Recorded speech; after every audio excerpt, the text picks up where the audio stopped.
12절로 17절입니다.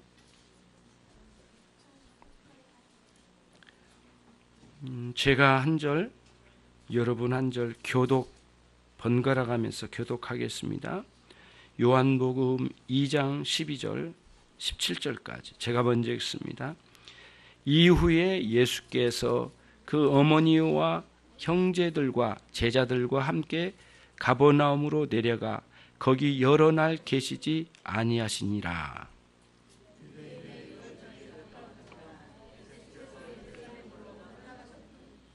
성전 안에서 소와 양과 비둘기 파는 사람들과 돈 바꾸는 사람들의 앉은 것을 보시고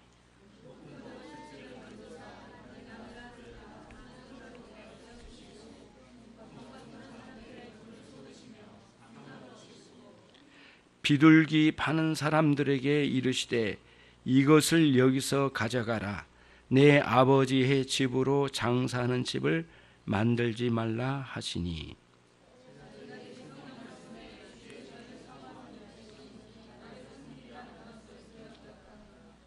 아멘. 17절까지입니다. 예수님의 생활은 크게 두 가지로 나뉘어져요. 예수님께서 아버지 요셉과 어머니 마리아와 함께 또 친동생들과 함께 나사렛 촌에 알려지지 않는 나사렛에서 거의 거반 한 30년의 세월을 사셨어요. 그 생활은 그 공적인 생활이 아니셔서 사적이고, 우리처럼 어떤 대통령이나 장관으로 나가기 전에 사생활이 있듯이 우리 주님도 30년의 세월을 사생활로 사셨어요. 그리고 주님께서 유대인들이나 중동에서는 기본적으로 30세 무렵에 공직으로 나갈 수 있는 나이대가 됩니다. 그래서 대부분 30세에 공직으로 나가게 되는데, 다 절대적인 아니겠지만 일반적으로 주님께서도 30세에 공직으로 나가셨어요. 나가실 때에 단순히 이 사역만, 공적인 사역만 하시지 않으시고 예수님께서 이사를 하셨어요.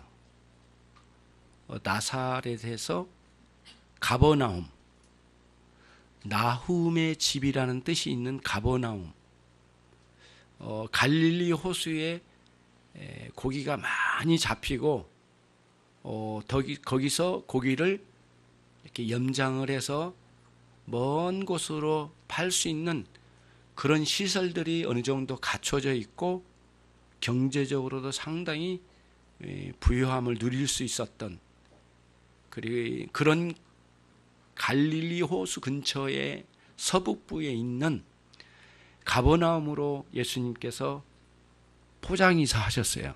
이사하셔서 동생들과 함께 어머니 마리아와 함께 가버나움으로 오셨는데, 그 무렵에는 예수님의 아버지 요셉이 등장하질 않아요. 예수님께서 누가복음에 의하면 12살 때 예루살렘 성전으로 오신 적이 있으셨어요. 그때도 6월절이에요. 그때에는 아버지 요셉이 살아계셨어요. 근데 그 12살에서 30세 어간에 아마도 예수님의 아버지 요셉이 세상을 떠나신 것 같아요. 많은 슬픔도 있고 가난으로 인해서 굉장히 어려움도 있으시죠.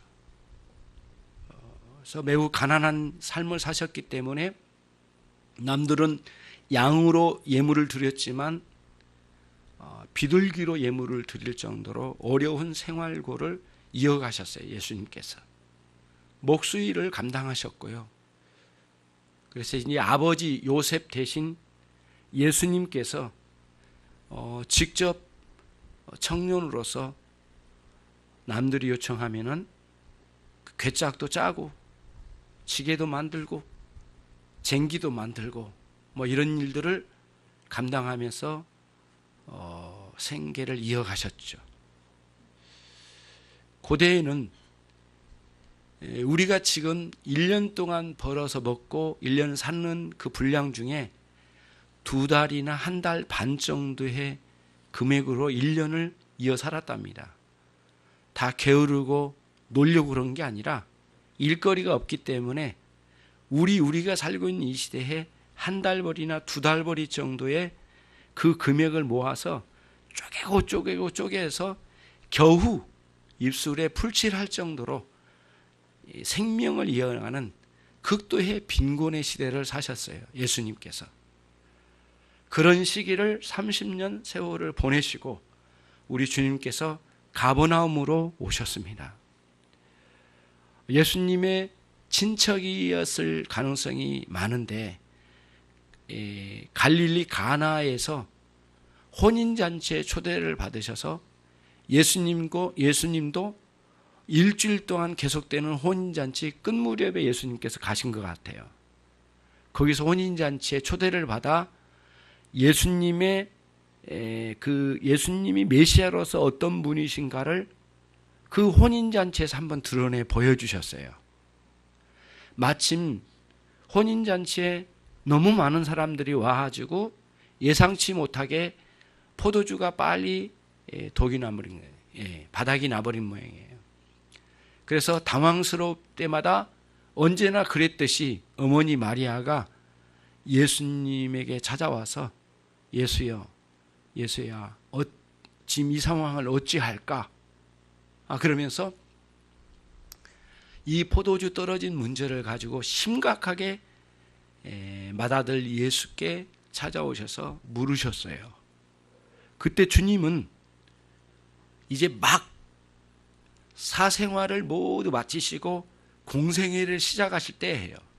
복음을 전하고 병자를 낫게 하시고 유대 나라에 하나님의 나라에 오게 됨을 선포하고 3년 후에는 십자가에 달려 죽게 되실 그런 구원 사역을 펼쳐나가실 시작의 무렵이었어요.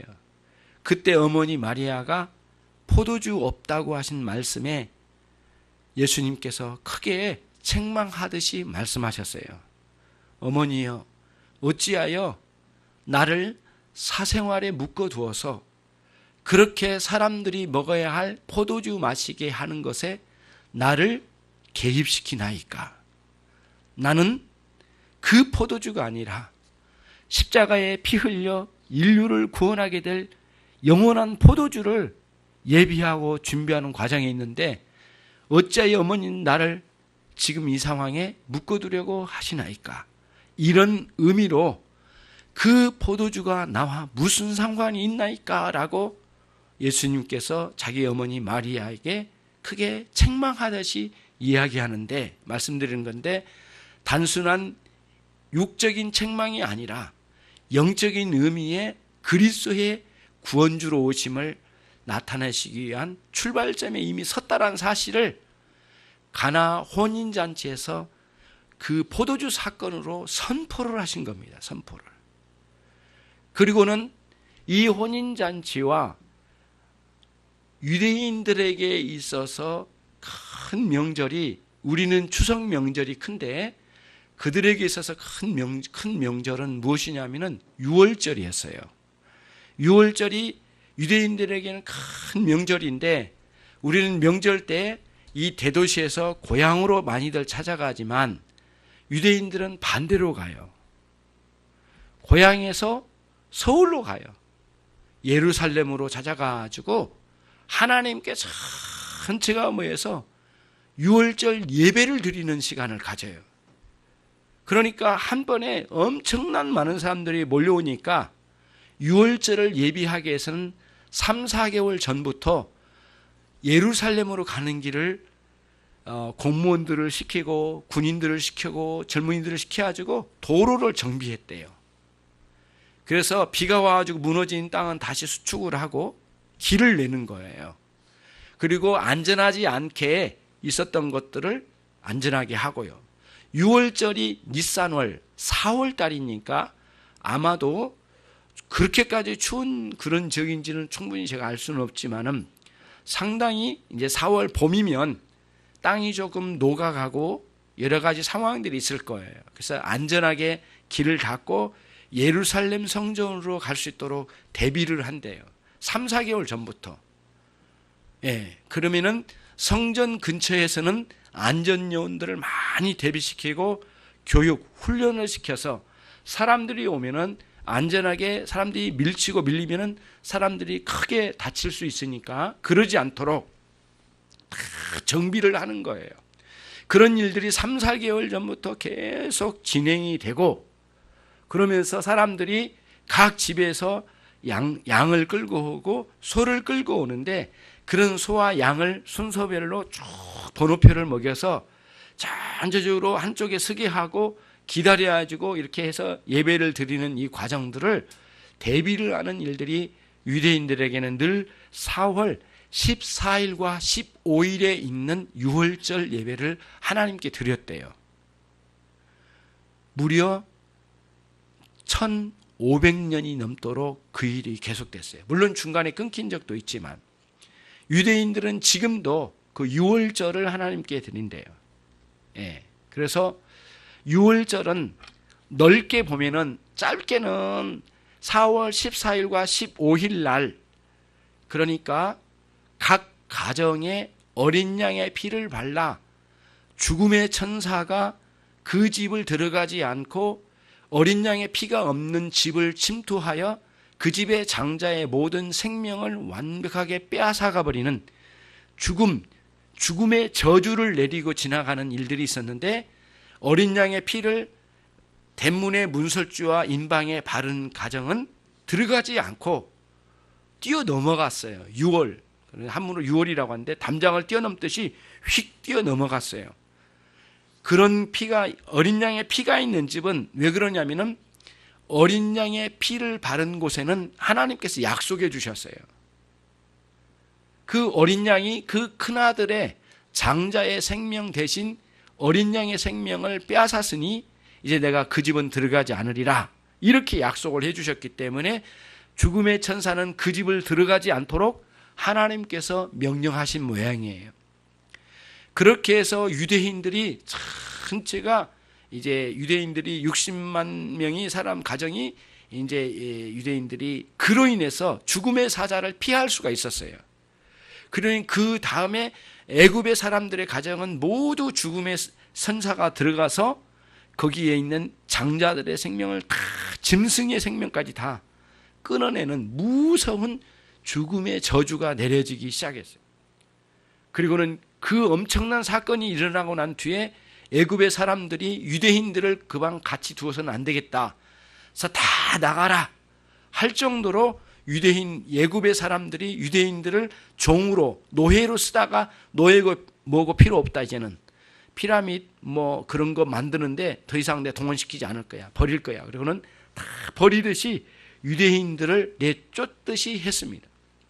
근데 매우 급하게 유대인들이 예수님 이전에 1500년 전에 모세 시대에 그런 일들이 있었어요. 그래서 하나님께서 이스라엘을 구원하신 위대한 역사를 어린 양의 피로 보여주셨어요. 그래서 하나님께서 이후에 유대인들에게 말씀하셨어요. 나는 너희를 애굽에서 구원하신 여호와로라. 그러면서 십계명도 주시고 또 이걸 명령하셨어. 너희는 영원토록 유월절 죽음의 천사가 니네 집에 들어가지 않고 뛰어넘어갔던 그 사건, 너희 집의 장자의 생명 대신 어린 양이 목숨을 잃었던 그 사건, 그것을 크게 기념하여 영원토록 이 사건을 기념하거라. 하나님께서 명령을 내려주셨어요. 그래서 매년 그날을 기념하여 니산월 4월 몇 일과 몇 일이라고요? 14일과 15일 이날을 유월절로 하나님께 예배했어요. 그래서 이스라엘 백성들에게는 유월절이 새로운 나라가 만들어진 날이기도 하고 우리처럼 8.15 광복절과 같아요. 예, 노예 생활에서 해방을 냈기 때문에 거기에다가 더 놀라운 건 뭐냐면은 각 심령들을, 신앙에 있는 영혼들을, 그 영혼을 구원해 주셨어요. 그러니까 이런 영혼의 구원과 민족의 구원과 해방, 새로운 나라를 만들어 주신 모든 의미가 6월절의 이 날로 이렇게 집약이 돼 있어요. 그래서 유대인들은 이 날이 매우 큰 날이에요. 우리가 생각하는 추석 명절보다는 몇십 배 큰 의미가 있어요. 그래서 20세 이상은 거의 의무적으로 6월절에는 예루살렘으로 들어갔대요. 물론 예수님은 12살에도 아버지 어머니를 따라가신 적이 있지만은 그렇게 간 거예요. 그래서 엄청나게 많은 사람들이 모이고, 심지어는 외국에 나가 있는 사람들까지도 다 들었다고 그래요. 그러니까 예루살렘에 최대로 모이면 한 300만 명이 모이는데 300만 명, 400만 명이 모인대요. 그러니까 거의 미어 터져가지고 이렇게 어깨가 달 정도로 사람이 많았대요. 굉장히 많은 사람들이 6월절에 예배를 드리는 아주 영광스러운 날이었어요. 그런데 이렇게 예물을 가지고 오고, 멀리서 저 부산부터 소를 끌고 오기가 너무 어려워요. 오다가 소가 죽기도 하고 지치기도 하고, 양 같은 건 거기 가다가 발이 부트러져가지고 가지도 못해. 그러니까 중간에 포기한 사람, 이런 사람이 있어요. 그래서 사람들이 머리를 썼어요. 이렇게 하지 말고 집에서부터 가지고 오지 말고 성전 근처 주변에 이런 양이나 소떼를 미리 다 사다가 놔둘 테니까 지방에서부터 끌고 오지 말고 이 근처에서 사서 들어와라. 이렇게 해가지고 편의를 보여줬어요. 그래서 유대인들의 유대 예루살렘 근처에, 감람산 근처에도 소나 양을 이렇게 붙들어 놓은 곳이 많았다고 그래요. 그런 일들이 있었는데 예수님 당시에는 이것이 좀 더 쉽게 하자. 그래가지고는 어디까지 왔냐면은 성전이 이렇게 있는데 성전 주변에는 이방인이 기다리는 장소가 있고, 여성들이 기다리는 장소가 있고, 어린아이들이 기다리는 장소가 이렇게 분별이 되어 있는데, 거기에다 소와 양을 다 끌어다가 성전 시장을 만들어 놓은 거예요. 성전 시장. 그래서 1년에 한 번 아주 엄청나게 큰 시장을 열어요. 그래서 온통 그 성전 주변에는 소의 음매 소리, 그 염소 소리, 굉장해요. 양의 소리는 어떻게 내요? 양의 소리. 그 소리가 계속 엄청났다고 그래요. 그런 속에서 또 유대인들이 이 6월절에는 자기들이 예물을 가지고 오지 않을 때에는 자기가 가지고 있는 돈을 헌금으로 이렇게 냈다고 그래요. 근데 헌금을 낼 때에는 반드시 로마 화폐가 아니라 저 아람 화폐가 아니에요. 다른 나라 화폐로는 안 된대. 유대인의 화폐로만 드렸다고 그래요. 그렇기 때문에 거기는 돈을 바꿔주는 환전하는 사람이 장사가 있는 거예요. 돈을 환전하는 사람, 짐승을 파는 사람, 이런 사람들이 자연스럽게 성전 주변에 꽉 들어차 있는 거예요. 성전 안쪽이 아니라 성전 바깥쪽입니다. 여기서는 성전이라고 했는데 원래의 내용을 보면은 성전 뜰이라고 되어 있어요. 원래 원문에는 성전 뜰에 소나 양떼가 꽉 들어차 있는 거예요. 그는 거기서 파는 거예요. 근데 그런 일들이 많이 있었는데, 그런 장사에서 못 사는 사람들에게 그 장사할 수 있는 기회도 주고 이렇게 하다가 나중에는 이게 굉장히 잘못되어져가, 더욱더 이 기회를 통해서 우리가 돈을 벌자, 이런 나쁜 생각을 사람들이 갖기 시작했어요. 그래서 예수님, 세례 요한이 태어나고 세례 요한이 말씀을 전할 때나 예수님 십자가에 죽으실 그 무렵에 제사장이 있었어요. 그 제사장의 이름이 안나스라고 하는 제사장의 장인어른과 그 다음에 가야바라고 하는 현직 제사장이 있었어요. 이 제사장이 자기 문중, 자기 식구들을, 친척들을 다 끌어모아가지고 6월절에 짐승을 파는 성전 시장을 열 때에 주도권을 준 거예요. 거기서 돈을 많이 벌었다고 그래요. 굉장한 돈을 많이 벌어서 실제로 안나스의 아들들은 당대 최고의 갑부가 됐대요. 그런 일들이 이제 돈, 권력, 이런 것들이 6월절의 의미를 퇴색시켰어요. 6월절의 의미가 뭐라겠죠? 처음에 제가 말씀드렸죠. 하나님께서 우리를 애굽에서 구원하신 어린 양의 피를 발라 대신 죽게 함으로 나를 구원하신 하나님을 기념하는 날이라고 했잖아요. 그렇죠? 4월 몇일이라고요? 4월 14일과 15일에 걸친 6월절이었어요. 근데 이런 그 본래의 의미를 다 더럽히고 장사치들을 끌어모으고 안나스와 가야바가 권력을 가지고 장사치로 뒤덮인 거예요. 이거를 소위 말하는 부끄럽지만은 성전 시장이라고 그래요.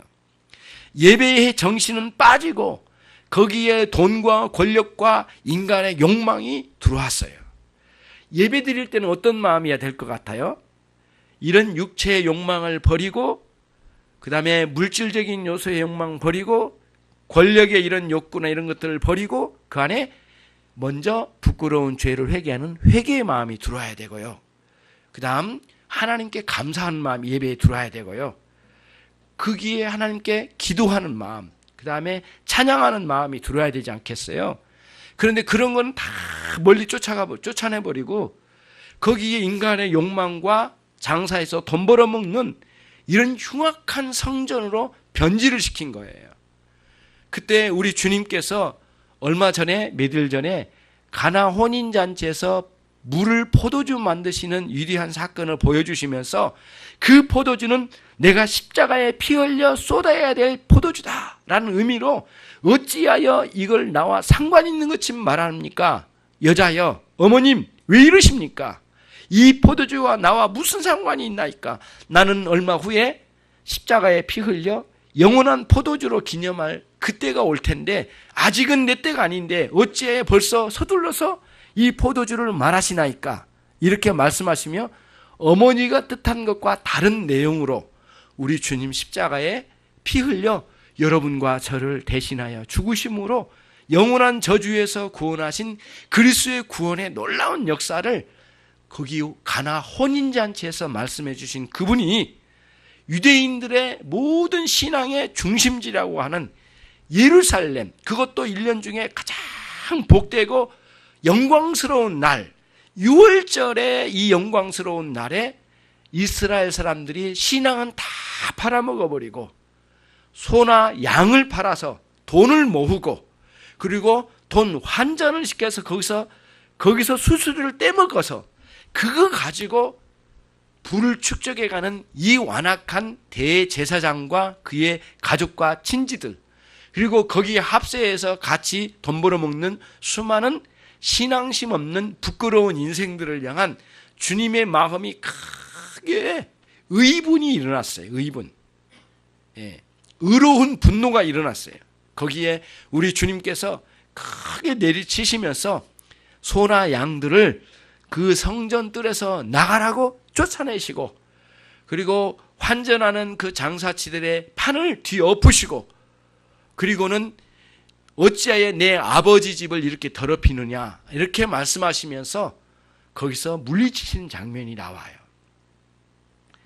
이게 오늘 본문의 내용이에요. 그러면 이제 오늘 이 본문의 내용의 의미를 말씀드리고 정리를 해볼게요.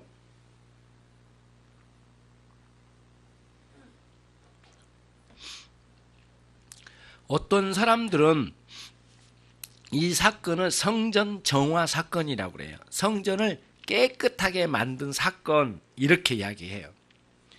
있는 맞기는 맞는데 문제는 그 성전을 아무리 깨끗이 해도 예수님이 뒤엎고 난리치셨어도 성전이 깨끗하게 된 건 아니에요. 뭘 알 수 있느냐? 예수님께서 실제로요, 사건이에요. 역사 기록에 의하면은 예수님께서 이 판을 엎으시고 난 이후에 약 한 30년이나 29년 후에 똑같은 문제를 가지고 폭동이 일어났어요.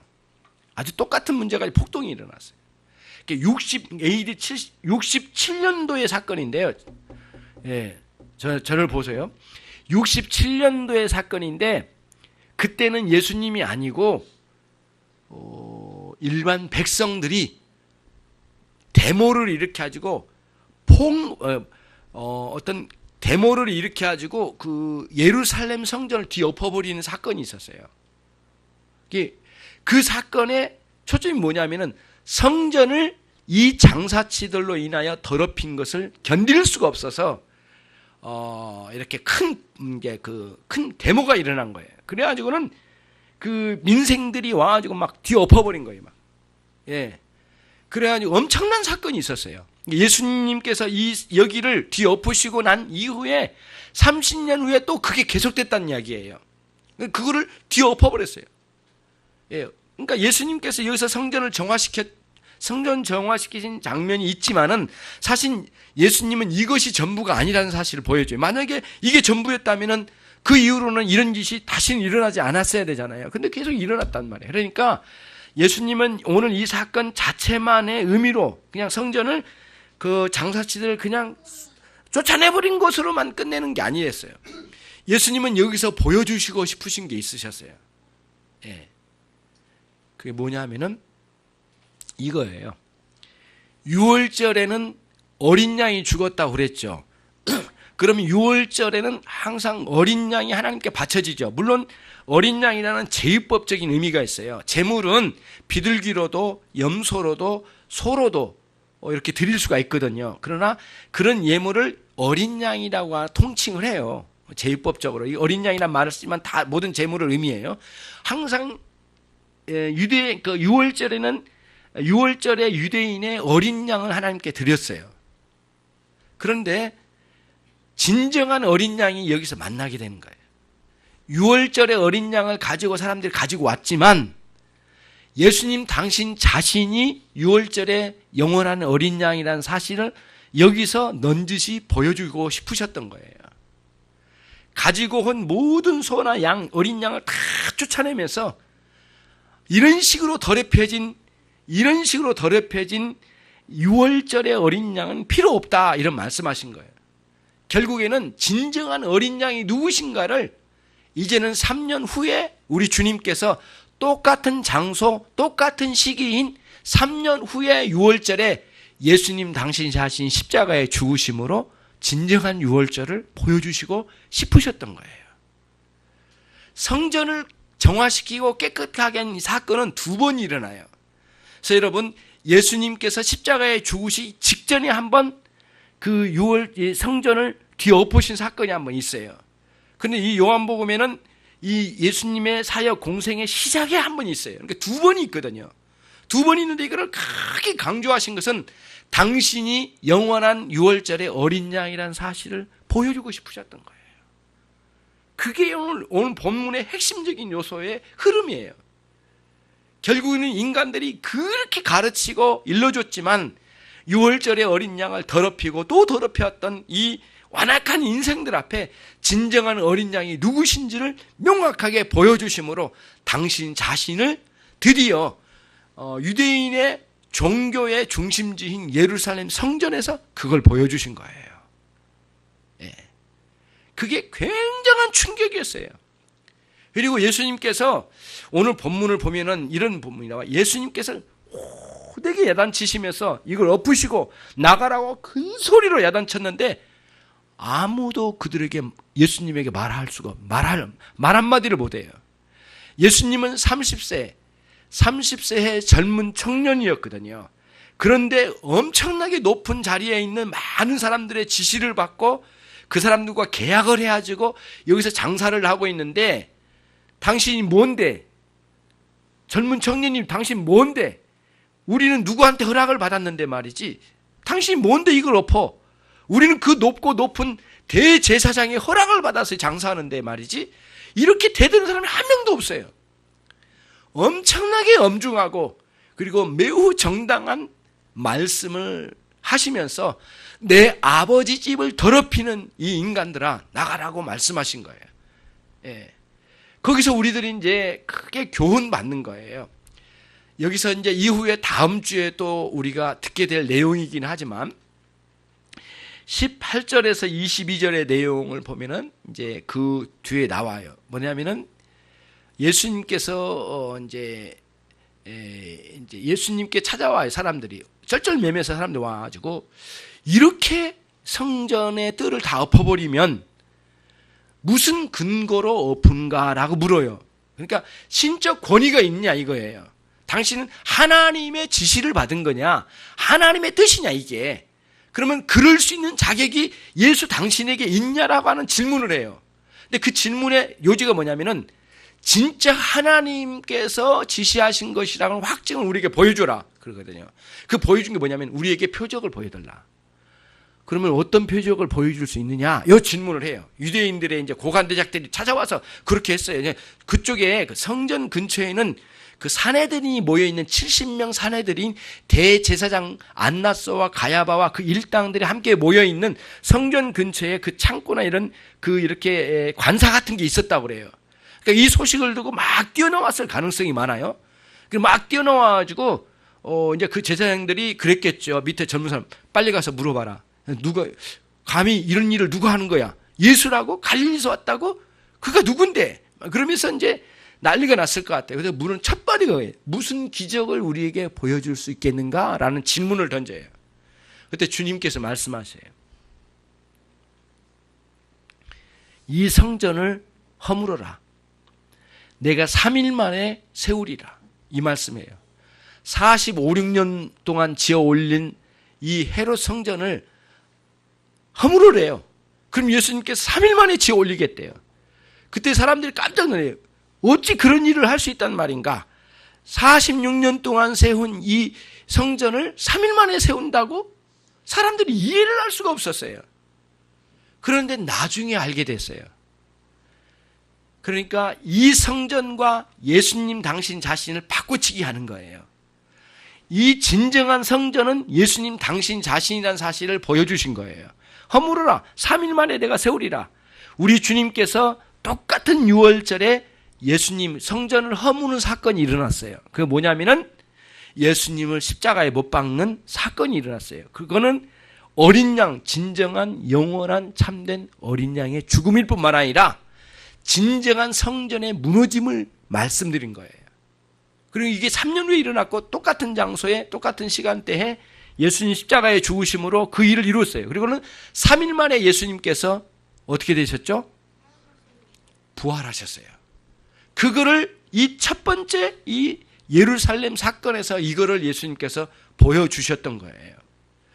이 사건을 통해서 예수님께서는 앞에 말씀에서 약속하신 것을 성취하셨어요. 1장 마지막 절 보겠습니다. 51절 같이 읽습니다. 시작. 또 가라사대 진실로 진실로 너희에게 이르노니 하늘이 열리고 하나님의 사자 인자 위에 오르락내리락 것을 보리라 하시니라. 야곱의 문맥으로는 사닥다리의 의미가 있겠지만 예수님을 통해서 하나님의 진리와 은혜가 오가게 된다는 사실을 명백하게 보여주는 예언적인 말씀이에요. 선언적인 말씀이에요. 그거를 가나 혼인잔치에서 그리고 예루살렘 진정한 유대인의 잔치에서 이거를 보여주신 거예요. 앞에서는 사생활의 잔치에서 여기는 공생의 유대인 전체의 잔치에서 이걸 보여주셨어요. 그래서 예수님으로 말미암아 하나님의 은혜가 임하게 된다는 사실을 실현시켜 보여주신 거예요. 그리고는 우리 주님께서 공생애를 시작해 나가셔요. 예수님은 오늘 본문에서 우리에게 명확하게 보여주신 거예요. 진정한 어린 양이시고 또 하나 예수님은 진정한 우리의 성전이 되신 거예요. 그것을 여기에 보여주신 거예요. 그리고는 이후에 쭉 넘어가면은 바울 사도가 기독교의 신앙의 깊은 세계를 가르쳐 주셨어요. 그래서 고린도전서 6장에 가면은 바울 사도가 이렇게 이야기해요. 너희는 예수님과 한 몸이 되었다. 연합돼서 한 몸이 되었다. 그러므로 너희 몸을 음행으로 더럽히지 말라. 너희 몸은 성령께서 거하시는 성전이니라. 이렇게 말씀해 주셨어요. 너희는 스스로 성전된 게 아니라 그리스도의 피로 너희를 그리스도의 피로 너를 산 그런 존재들이니까 너희는 스스로를 더럽히지 말라. 이렇게 말씀해 주심으로 예수님께서 진정한 성전이 예수님 당신이 되시고 예수님의 영이신 성령님이 우리 가운데 오심으로 우리 각 성도들도 성전이 된 거예요. 그러니까 우리는 신앙의 그 본질을 자꾸 찾아가고 본질에서 빗나가는 것을 자꾸 싸워가야 되는데, 여러분과 저는 이와 같은 방식으로 성전을 뒤엎는, 다시 말하면 우리 마음과 그리스도와의 관계가 그르치고 더럽혀진 것을 늘 갈아엎는 신앙의 갱신이 일생 동안 계속되는 것을 주님 바라세요. 이것이 진정한 유월절을 맞이하는 신자들의 태도예요. 구약 성경에는 유월절을 영원히 지키라고 말씀하세요. 그래서 우리는 유월절이 영원히 지키는 것이 어떻게 있는가 우리는 알 수 없었지만, 오늘 본문을 통해서 예수님이 행하신 모습을 통해서 우리의 유월절의 영원한 유월절은 그리스도가 내 안에 계시고 내가 예수님 안에 있어 온전한 관계를 이뤄나가며 그분의 은혜를 통하여 살아가는 것이 유월절, 진정한 유월절로 사는 거예요.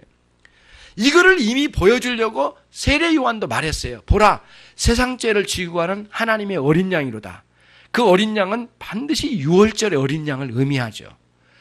요한사도, 요한복음 21장을 기록한 요한사도는 오늘 본문을 기록할 때 예수님께서 영원전부터 유월절의 어린 양으로 우리에게 찾아오신 분이라는 사실을 확실하게 밝혀주고 싶으셨어요.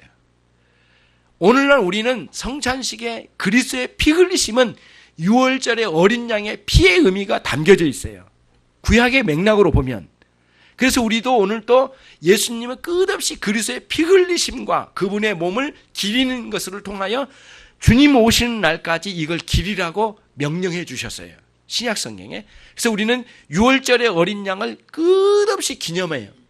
그리고는 요한 사도가 이후에 요한계시록에서 기록하고 있는 것처럼 자기가 반모섬에서 환상 가운데 천국으로 올라갔는데 거기에 하나님의 보좌 우편에 앉아 계신 분이 계셨는데 그분이 누구냐면은 어린 양이 거기 계시더라. 그래서 모든 천군 천사가 어린 양에게 경배하고 있었어요.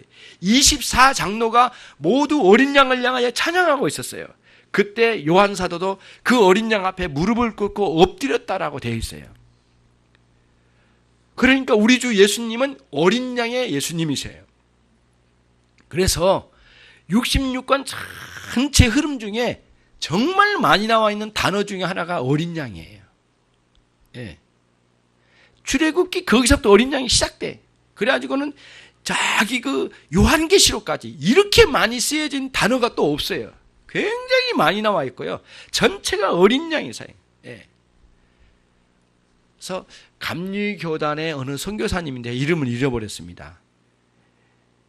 기독교는 어린 양의 정신을 선포한 종교다. 그러니까 어린 양은 끝없이 자기 희생과 자기 피 흘림과 그리하여 죽어있는 영혼을 살리는 어린 양의 피의 역할을 했던 거거든요. 기독교의 중심에는 요한계시록의 하나님의 보좌 중심에도 어린 양이 계세요. 우리 신앙의 중심에도 그리스도의 피 흘리심이 중심에 있고 어린 양의 피 흘리심이 우리 중심에 있어. 그렇죠? 그래서 어린 양을 찬양하는 신앙이 기독교 신앙의 중심에 들어와요. 항상 우리는 그 감격으로 살아요.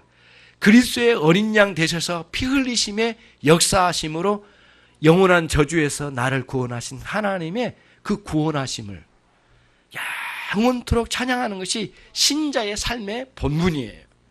그리고 우리는 이 어린 양의 큰 은혜를 입은 그런 자로서 그 정신으로 이 세상에서 아름답게 살아가는 거예요. 예. 그러면서 이 세상에서도 어린 양의 희생으로 살아가는 신자의 본분을 따라서 이 세상에 살아가는 거죠. 우리 주님께서 오늘 이 성전 정화 사건을 통해서 이것을 보여주고 싶으셨어요. 여러분과 저에게 영원히 잊혀지지 않는 유월절의 기념, 어린 양의 피 흘리심을 기억하고 감사하고 감격하고 그러면서 남은 생애에 정화 작업이 계속 일어나야 돼요. 여러분의 심령 가운데, 여러분의 가정 가운데, 교회들 가운데, 오늘날 교회 가운데 성전 정화 사건은 계속적으로 일어나야 돼요. 회개의 역사, 신앙의 갱신의 역사가 지속적으로 일어나면서 주님을 찬양하는 신자의 삶을 사는 여러분과 제가 되기를 주님의 이름으로 축원합니다. 그래야 추석 명절답게 살 수 있는 겁니다.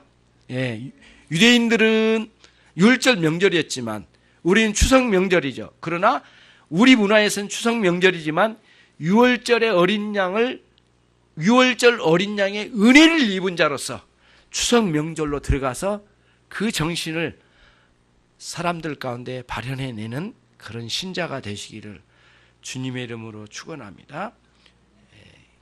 기도하겠습니다. 기도합시다. 제가 기도하겠습니다. 하나님 아버지 감사합니다. 자비로우신 하나님께서 이 시간 어린 양 되신 예수 그리스도께서 성전을 정화시키시며 오늘날 지속적으로 우리의 삶의 전 분야에 성전 정화와 같은 개혁과 회개가 있기를 소원합니다. 각 심령들이 부끄럽고 안타까운 상황에 놓여져 방관하지 아니하고 주의 진리의 말씀을 따라 올바른 어린 양의 정신을 가지고 하나님 회개하여 늘 새롭게 되어지는 우리 모든 성도들이 되게 해 주시옵소서. 각 심령들을 추석 명절로 보내칠 때 어린 양의 정신으로 우리가 돌아갈 수 있도록 역사해 주옵소서. 예수 그리스도의 이름으로 기도 올리옵나이다. 아멘.